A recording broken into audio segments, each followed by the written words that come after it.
powered by Standard Electricals, Sensodent K and Higher. बढ़ाई जब आपने परफॉर्मेंस बोला गॉट अ डैश, हमने दिया hot water in a flash. Standard performance का हायर स्टैंडर्ड। अब बात करेंगे चुनावी राज्यों से जुड़ी खबरों पे।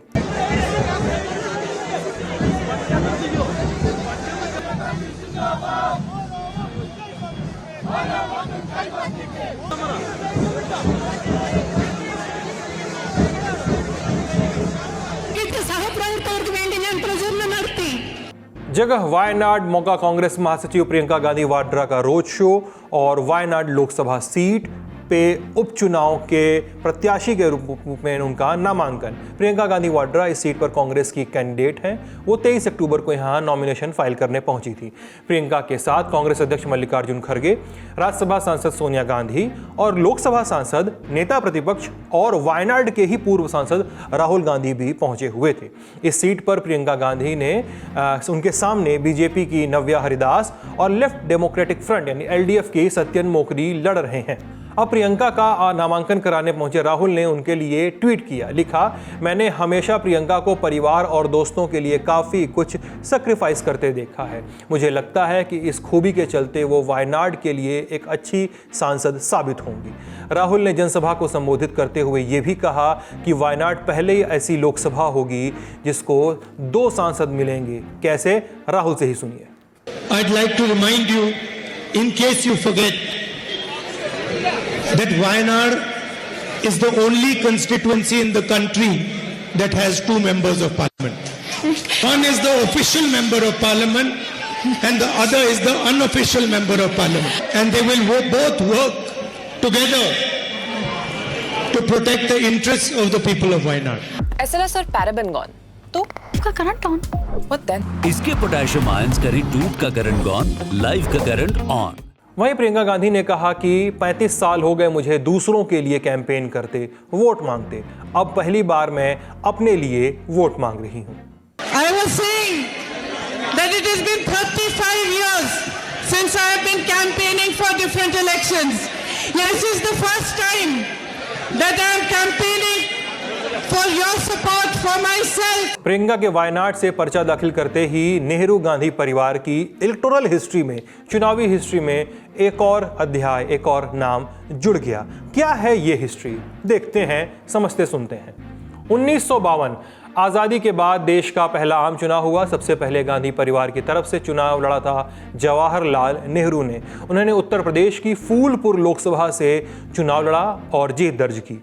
साल 1957 गांधी परिवार की तरफ से अगला पॉलिटिकल डेब्यू हुआ नेहरू के दामाद और इंदिरा गांधी के पति फिरोज गांधी का। वो रायबरेली से लड़े और जीते। फिर साल 1964 आता है। इस साल जवाहरलाल नेहरू की बहन विजय लक्ष्मी पंडित ने फूलपुर लोकसभा जीती। साल 1967 इंदिरा गांधी ने रायबरेली से अपना पहला लोकसभा चुनाव लड़ा और जीत दर्ज की। साल 1977 इंदिरा गांधी के बेटे संजय गांधी अमेठी से चुनाव लड़े, लेकिन इमरजेंसी के बाद के हालात में वो अपना पहला चुनाव हार गए। हालांकि फिर इसी सीट पर 1980 में वो जीतकर लोकसभा पहुंचे थे। साल 1981 संजय गांधी के निधन के बाद अमेठी सीट खाली हुई तो संजय के भाई राजीव गांधी ने यहां से उपचुनाव लड़ा और जीते। साल 1984 नेहरू गांधी परिवार से सियासत में एंट्री करने वाला अगला नाम था मेनका गांधी का, संजय गांधी की पत्नी। परिवार से मनमुटाव हो गया था, सो वो कांग्रेस पार्टी के सिंबल पर चुनाव नहीं लड़ी, अपनी ही पार्टी बनाकर अमेठी से लड़ी, लेकिन चुनाव हार गई। साल 1999 परिवार से अगला डेब्यू हुआ सोनिया गांधी का, राजीव गांधी की पत्नी। उन्होंने 2 सीटों से चुनाव लड़ा, अमेठी से और कर्नाटक के बेल्लारी से। दोनों सीटें जीती, अमेठी रिटेन की, बेल्लारी को छोड़ दिया। साल 2004 मेनका गांधी के बेटे वरुण गांधी ने डेब्यू किया, पीलीभीत से भाजपा के टिकट पर लड़े और जीते। साल 2004 सोनिया राजीव के बेटे राहुल गांधी ने अमेठी लोकसभा से चुनाव में डेब्यू किया और जीत दर्ज की। और अब इसी कड़ी में वायनाड से सोनिया की बेटी प्रियंका का नाम भी जोड़ लीजिए। प्रियंका गांधी के चुनावी राजनीति में उतरने को लेकर सहयोगियों और विरोधियों की मिलीजुली प्रतिक्रियाएं सामने आई, सुनते हैं। अमेठी, रायबरेली, सब जगह से जीतता रहा है परिवार। ये परिवार जहां से लड़ेगा वहां से जीतेगा। सिर्फ मैं अपने दोस्त को एक राय दूंगा, गिनो कै लाख से हार रहे हो और हार को एक सम्मान के साथ स्वीकार करो। मैंने प्रियंका जी के साथ काम किया है। जबरदस्त अद्भुत क्षमता है वाक्य शैली की, कम्युनिकेट करने की, संसदीय भाषा में बोलने की। भारत की लोकसभा को एक ब्रिलियंट पार्लियामेंटेरियन मिलने जा रहा है। ये चाहे लालू यादव का परिवार हो, चाहे मुलायम सिंह यादव का परिवार हो, ये राहुल गांधी का परिवार, सोनिया गांधी का परिवार, ये लोग लोकतंत्र में नहीं जी रहे हैं, ये लोग राजतंत्र में जी रहे हैं। इनको परिवार से बाहर कुछ दिखता ही नहीं।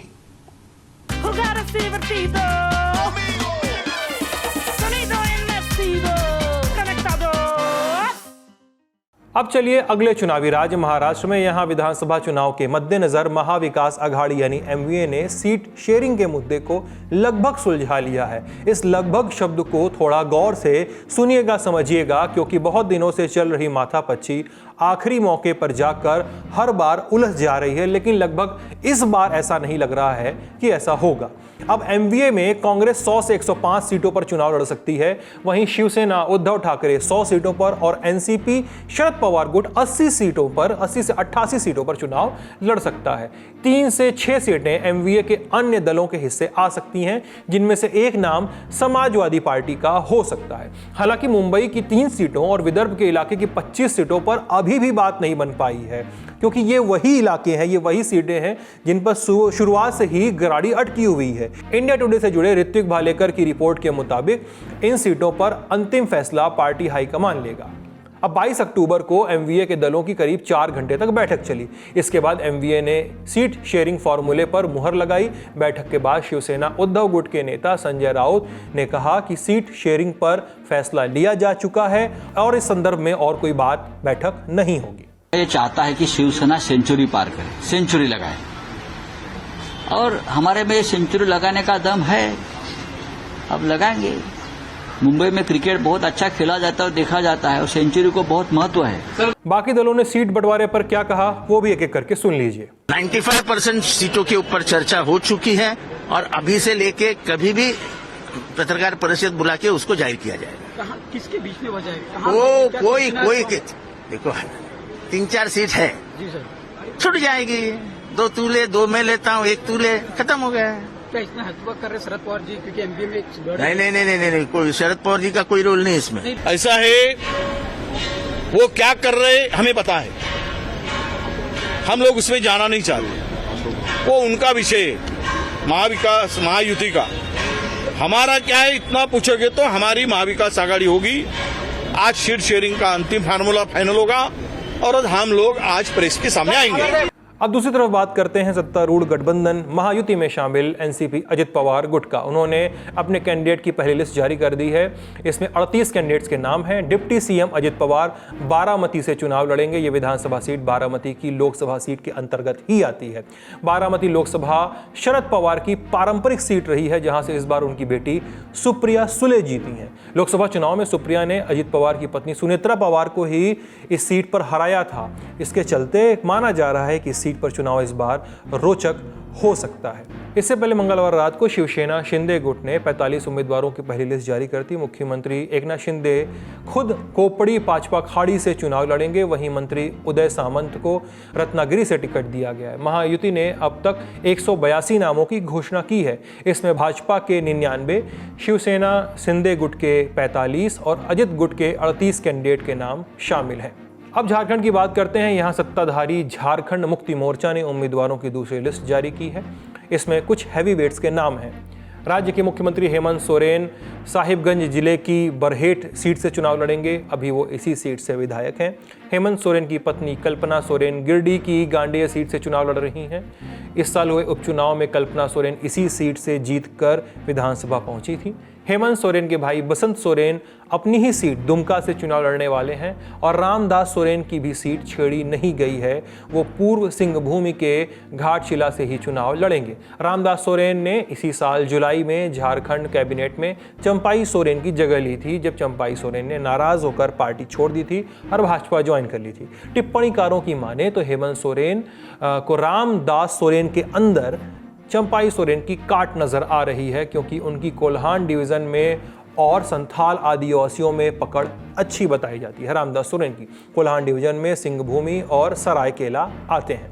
अब झारखंड मुक्ति मोर्चा ने जिन 35 सीटों के लिए नामों का ऐलान किया है उनमें से 19 सीटें अनुसूचित जाति और जनजाति वर्ग के लिए आरक्षित हैं। इन 19 सीटों में से भी 14 अनुसूचित जनजाति और 5 सीटें अनुसूचित जाति के लिए आरक्षित हैं। इंडिया ब्लॉक में जेएमएम कांग्रेस की सहयोगी पार्टी राष्ट्रीय जनता दल ने भी झारखंड में उम्मीदवारों के नाम की घोषणा कर दी है। 6 प्रत्याशियों के नाम के ऐलान किए गए हैं। देवघर से सुरेश पासवान, गोड्डा से संजय प्रसाद यादव, कोडराम से सुभाष यादव, विश्रामपुर से नरेश प्रसाद सिंह और हुसैनाबाद से संजय कुमार यादव, साथ ही चतरा सीट से रश्मि प्रकाश का नाम घोषित हुआ है। दिन की बड़ी खबरें यहीं तक।